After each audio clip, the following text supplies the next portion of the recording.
मनोज जरांगे खरंच यशस्वी झाले की त्यांची फक्त बोलवण करण्यात आली? 5 दिवसांच्या मराठा आंदोलनात नक्की हाती काय लागलं?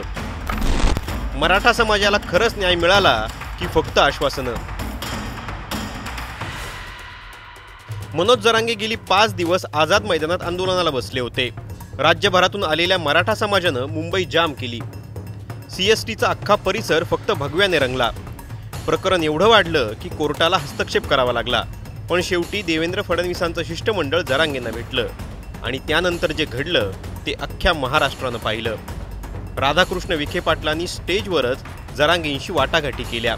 सोबत छत्रपती शिवेंद्रराजेही होते आणि या सगळ्यांच्या उपस्थितीत जरांगेंनी सरकारच्या निर्णयाला मान्यता दिली। पण या सगळ्यात सरकारनं मराठा समाजाला नक्की काय दिलं? मराठा समाजाला कुणबी प्रमाणपत्र मिळणार का?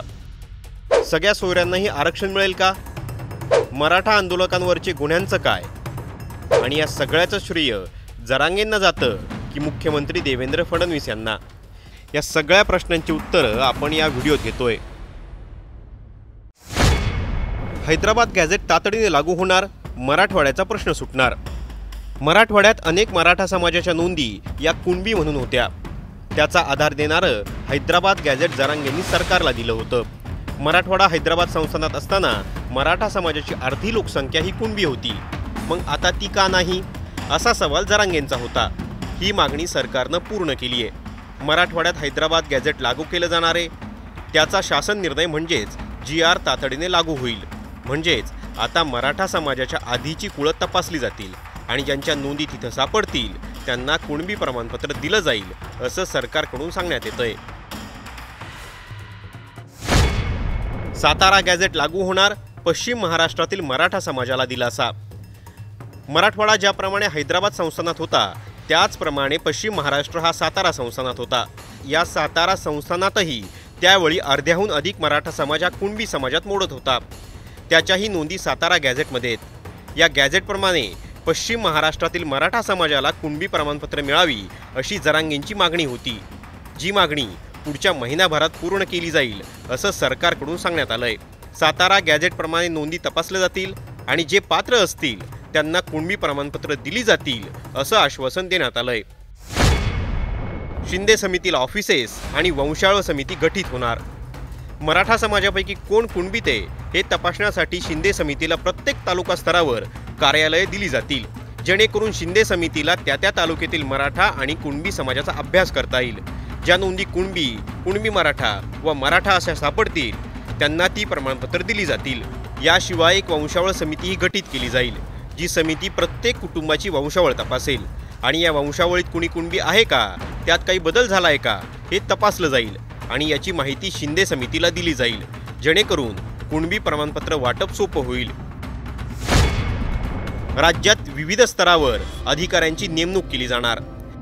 राज्यात कुणबी नोंदी शोधण्यासाठी विविध स्तरावर अधिकाऱ्यांची नेमणूक केली जाईल, ज्यात ग्राम महसूल अधिकारी, ग्राम पंचायत अधिकारी, ग्राम अधिकारी असे स्तर असतील। हे सगळे मिळून कुणबी नोंदी शोधण्याचं काम करतील। मराठा आंदोलकांवरचे गुन्हे आणि मदत। मराठा आंदोलन काळात ज्या मराठा कार्यकर्त्यांवर गुन्हे दाखल झाले होते त्यांच्यावरील गुन्हा तातडीने मागे घेतली जातील असं सांगण्यात आलंय। त्यांना दोषमुक्त केलं जाईल। याबाबत लवकरच कोर्टात जाऊन गुन्हे मागे घेतो असं सरकार सांगेल असं आश्वासन मिळालंय। याशिवाय ज्या मराठा आंदोलकांनी या काळात आपल्या जीवाचं बलिदान दिलं त्या मराठा आंदोलकांच्या कुटुंबाला एका आठवड्याच्या आत मदत दिली जाईल। हेच नाही तर मुंबईत येताना ज्या गाड्यांवर वाहतूक विभागानं चालान फाडलेत तेही मागे घेतली जातील। सगळे सोयऱ्यांसाठी वेळ, नोंदींवर हरकती। जरांगेंची मुख्य मागणी ही सगळे सोयऱ्यांना कुणबी प्रमाणपत्र मिळावी अशी होती। मात्र ही मागणी तातडीनं पूर्ण करणं शक्य नसल्याचं सरकारकडून सांगण्यात आलंय। या मागण्यांवर तब्बल 8 लाख हरकती घेण्यात आल्यात। या हरकती शोधणं आणि त्या काढायला वेळ लागणार आहे, त्यासाठी वेळ द्यावा अशी मागणी सरकारकडून करण्यात आली आहे। मराठ्यांना कुणबीत आरक्षण द्या, मागणी पूर्ण झाली? मराठा समाजाला कुणबी समाजात आरक्षण देणं अवघड असल्याचं सरकारकडून सांगण्यात आलंय। कुणबी समाजात येण्यासाठी अटी पूर्ण होऊ शकत नाहीत, मात्र वरील ज्या गोष्टी केल्या आहेत त्यामुळे बहुसंख्य मराठा समाजाला कुणबी दाखले मिळतील असं सरकारचं म्हणणं आहे। याचं श्रेय जरांगेंना की फडणवीसांना? या मागण्यांचं सगळं श्रेय जरांगेंना द्यायचं की फडणवीसांना, यावर आता वाद सुरू झालाय। कारण आजवर कुठल्याही मुख्यमंत्र्यांनी मराठा समाजाचा हा प्रश्न सोडवला नव्हता। तो प्रश्न देवेंद्र फडणवीसांनी कायद्यातून मार्ग काढून सोडवल्याचा तज्ज्ञ सांगतायत। माजी मुख्यमंत्री एकनाथ शिंदेंनी मागील वेळी जी आश्वासनं दिली ती यंदा फडणवीसांनी पूर्ण केली आणि मराठा समाजाला ते दिलं जे त्यांना हवं होतं। मात्र दुसरीकडे फक्त जरांगेंच्याच दबावाखाली आणि त्यांनी दिलेल्या उपायांमुळेच आरक्षण मिळाल्याचं जरांगे समर्थक सांगतायत। तुम्हाला काय वाटतं, जरांगेंनी मुंबईत पुकारलेले हे आंदोलन यशस्वी झालं का? आणि आता खरंच सगळ्या मराठा समाजाला कुणबी आरक्षणाचा लाभ मिळणार का? तुमचं मत आम्हाला तुमच्या गावासह कमेंट करा आणि हा व्हिडिओ प्रत्येकाशी शेअर करायला विसरू नका। Bureau report, times now Marathi.